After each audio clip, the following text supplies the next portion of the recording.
Hola, bienvenidos a este video sobre referencias de Tron el Legado, a su predecesora Tron, pues por si no lo sabías es la segunda entrega de la película original Tron de 1982, protagonizada por Jeff Bridges, en la cual él entra por primera vez a una realidad virtual accidentalmente y se embarca en una aventura similar a la de la secuela. Es por eso que aquí te traigo 22 referencias de Tron el Legado a su predecesora Tron. Comencemos. Al inicio de la peli vemos como Flynn le está contando a su hijo una historia sobre la vez que él entró a la red y que existían batallas de discos, motos que se deslizaban sobre listones de luz y naves. Aunque en primera instancia pareciera que habla sobre lo que hay en su versión de la red, claramente está haciendo referencia a la primera vez que él entró al servidor de Encom, donde el PCM o programa de control maestro, el antagonista principal, una especie de IA desarrollada por Encom, está al mando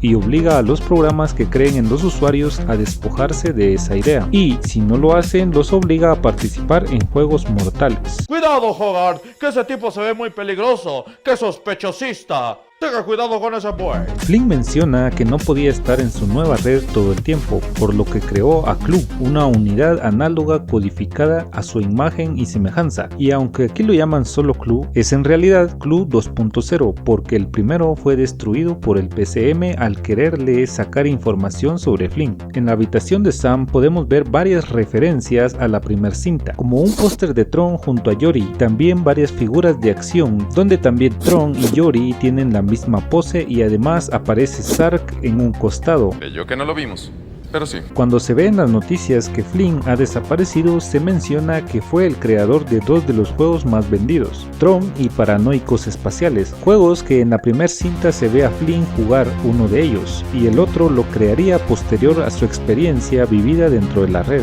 Cuando Sam invade la torre de Encom y hackea la puerta de ingreso, es una clara referencia a cuando Flynn lo hace en la primera película, con un dispositivo similar mencionando la frase: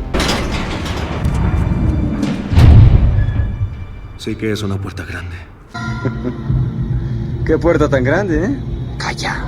Cuando la junta directiva de Encom está por presenciar el lanzamiento, podemos ver que entre ellos se encuentra Edward Dillinger Jr., hijo del antagonista de la primera película, quien le había robado el crédito de varios videojuegos a Flynn, razón por la cual decidió entrar a Encom, cuando ya había sido despedido para poder obtener pruebas del plagio de Dillinger. Este Dillinger Jr. es protagonizado por Cillian Murphy. Lamentablemente no pudimos verlo como un programa en la red, ya que solo tuvo ese pequeño cameo. Creemos que hubiera sido una gran adición a los antagonistas de la red, pero ya que esta fue creada por Flynn, entendemos el por qué no quería que ningún programa se asemejara a algún Dillinger. Tan cerca estuvimos de la gloria, así de cerca. Vemos que al volver Sam de la cárcel, este vive cerca del río, en dos contenedores en los que se puede leer Dumont, este nombre en referencia al programa diseñado por el fundador de Encom, el Dr. Walter Gibbs, quien fue el creador del programa Dumont, que controla la torre de comunicaciones en Tron 1, y quien es amigo de Yori en la primera cinta. Vemos que el Dr. Walter Gibbs tiene una pequeña conversación con Dillinger, donde le replica el haberles quitado el acceso a Alan y a sus compañeros al sistema, pero Dillinger le dice que no se preocupe, que él se encargará de que Encom siga funcionando también. Dillinger le dice que Encom ya no es la empresa que fundó en su garage, a lo que el doctor dice que desearía volver a ese garage. Creemos que es el mismo garage donde vive Sam ahora.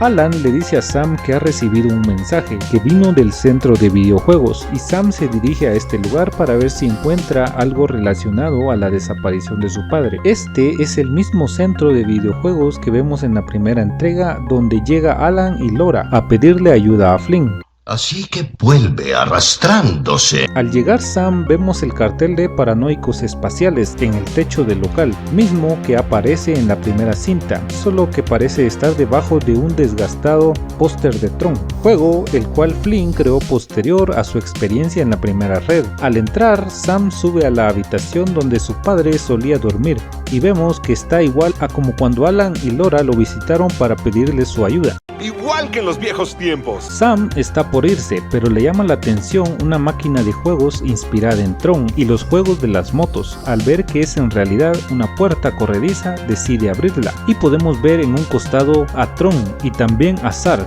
antagonista de la primera peli. También unas motos de luz y la nave en la que solía transportarse Zark. Vemos que Flynn creó otro juego inspirado en los juegos de discos, donde aparece Tron en la portada principal de la máquina, esto en referencia a cuando estaban presos de Zark y debían jugar para sobrevivir. Vemos que Sam descubre la computadora principal de su padre, que es muy similar a la que poseía Dillinger en su mesa y en la cual accedía al programa de control maestro. También es increíble que en tan solo 7 años Flynn haya logrado comprimir considerablemente el tamaño de la tecnología de grandes ordenadores en algo mucho más compacto. Solo los componentes de láser ocupaban una habitación entera. ¡Demonios, Gum! ¡Eres realmente un genio! Cuando Sam entra a la red es capturado y transportado en un reconocedor, mismo transporte que usó Flynn para llegar a la torre de entrada y salida, donde se encontró con Tron y Yori y se dirigieron a destruir al PCM. Flynn menciona que estos transportes los obtuvieron de su juego Paranoicos Espaciales. Durante la película vemos que muchos de los programas consideran a Kevin Flynn como un dios. Esto es debido a que ni siquiera necesita teclear en alguna pantalla la programación para realizar cambios en la misma. Únicamente al tocar las superficies puede ordenar a la red realizar dicha acción. Esto lo vemos en la primera peli, donde reconstruye un reconocedor,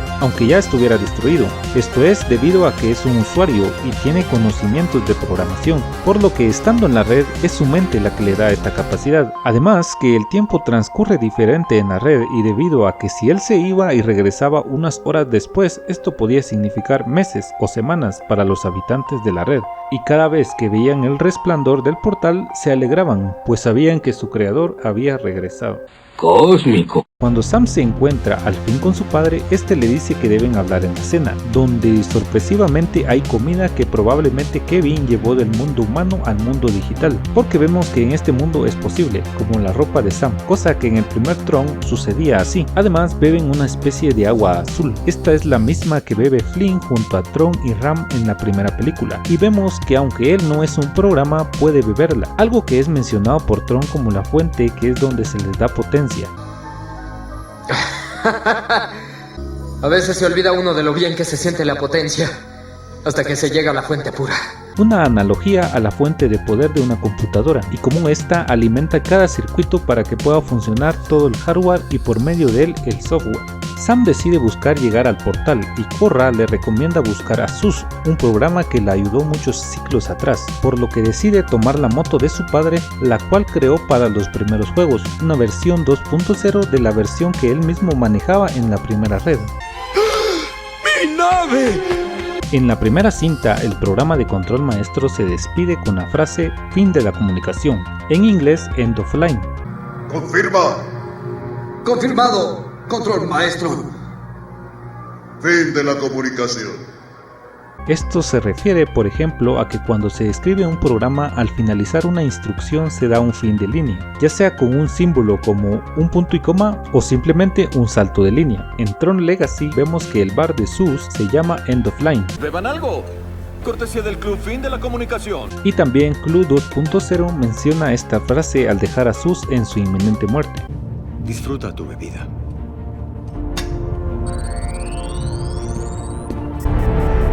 Fin de la comunicación. Vaya, eso explica muchas cosas. Cuando Clue rastrea la moto que encuentran de Sam, se dirige al lugar donde vive Flynn, aunque este ya se ha ido a buscar a su hijo. Vemos que inspeccionan las cosas y artefactos que posee Flynn, y le llama la atención dos figuras, las cuales pueden ser una referencia al Bit, un tipo de asistente que ayudó al primer Clue cuando buscaba entrar al sistema Encom, y posterior a esto a Flynn cuando va en búsqueda de Tron. Flynn, al darse cuenta que le robaron su disco y Korra está herida, un recuerdo viene a su mente, pues un transporte igual al que utiliza utilizó junto a Yori y Tron en la primera cinta para dirigirse hacia el centro donde se ubicaba el control maestro, aterriza y sabe que ese transporte puede llevarlos al portal. Mi manera es la manera de los dioses. En la persecución final, Rinzler, quien ha estado cazando a Sam, a Korra y a Flynn, se encuentra finalmente con él. Esto le hace recordar que él fue Tron antes, por lo que por un momento deja de perseguirlos. Mientras Clu los ataca y está a punto de derribarlos, Tron resurge y menciona la frase: Yo defiendo a los usuarios. Ese es un verdadero hombre. Esta frase es mencionada por Ram en la primera peli, aludiendo a que Tron, a pesar de que el control maestro buscaba desligarlos de esa creencia, él iba en contra de sus órdenes, pues estaba separado del sistema principal. Y bueno chicos, este es el final del video. Gracias por llegar hasta aquí. Han sido días algo duros para nosotros. Los videos no han tenido el alcance que deseamos, pero agradecemos a cada uno que deja su like y su comentario. Y esperamos subir videos más seguido. Si tú eres nuevo por aquí, considera suscribirte y dejar tu like para no perderte nuestros próximos videos. Nos vemos pronto, elegidos. Bye.